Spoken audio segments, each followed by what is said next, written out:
In today's video, I'm going to teach you how to use the Webflow Navbar. We'll move from placing a navbar on your page to styling it, connecting your links, and publishing the result, all inside the Webflow Designer. Start by opening your Webflow project and entering the designer. Once you're in, open the Add panel to access elements. In the search field, type Navbar to quickly find the built-in Navbar component, then click it to add it to your page.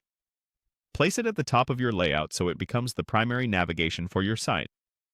After it's inserted, make sure the navbar is selected so the right-hand panels reflect its options. Switch to the Style panel.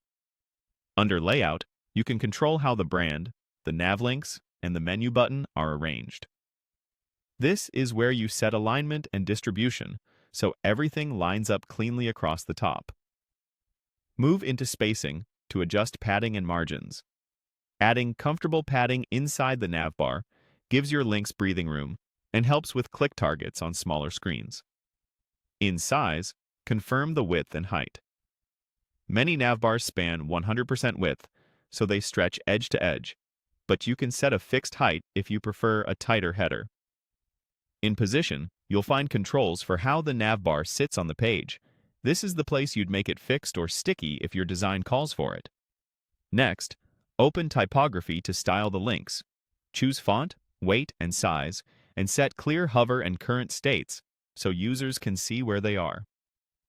In Backgrounds, add a solid color or gradient for contrast with your page content. A subtle background often improves readability for the menu. Now move to the Settings panel.